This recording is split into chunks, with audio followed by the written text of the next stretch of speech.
Hi friends, आज आपण करतो आहोत पावभाजी आणि त्याच्यासाठी आपण इथे उकडलेले बटाटे, मटार आणि फ्लॉवर, शिमला मिरची आणि बीटहीसुद्धा हे पण घेतलं आहे. आपण हे सगळं स्मॅश करून आपण घेतलेलं आहे. त्याच्यानंतर आपण कढईमध्ये तेल टाकलं आहे. अर्धं तेल अर्धं बटर घेतलं तरी खूप छान लागतं, चव चांगली येते. त्याच्यानंतर आपण इथे बारीक चिरलेला कांदा टाकला आहे आणि छान गुलाबी होईपर्यंत तो परतवला आहे. तो परतवून झाल्यानंतर त्याच्यामध्ये आपण टाकायची आलं लसणाची पेस्ट आणि ती पण छान परतवून घ्यायची आहे. त्याच्यानंतर आपण इथे बारीक चिरलेला टॅमॅटो टाकला आहे आणि हे सगळं मिश्रण मिक्स करून घ्यायचं आहे.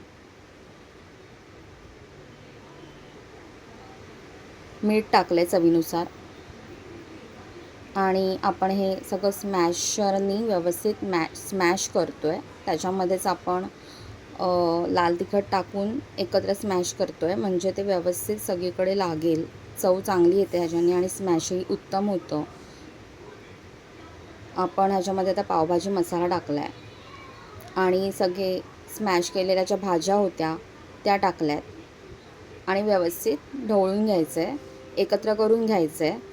आणि मिक्स झाल्यानंतर ह्याच्यामध्ये तुम्ही तुमच्या म्हणजे क्वांटिटी कशी तुम्हाला पाहिजे, पातळ कशी पाहिजे त्याप्रमाणे तुम्ही पाणी टाकायचं आहे आणि पाणी टाकताना तुम्ही त्यामध्ये गरम पाणी टाका, म्हणजे ते व्यवस्थित मिक्स होतं, छान टेस्ट लागते.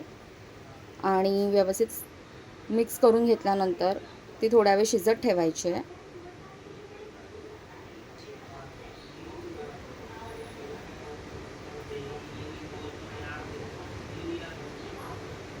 छान रंग आला आहे पावभाजीला, तुम्ही बघू शकता.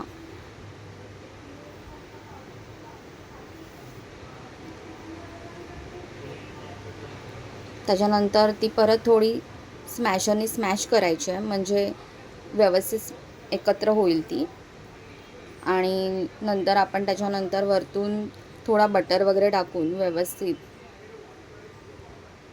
सर्व करताना आपण द्यायची आहे. आणि अशा प्रकारे आपली छानपैकी पावभाजी तयार आहे.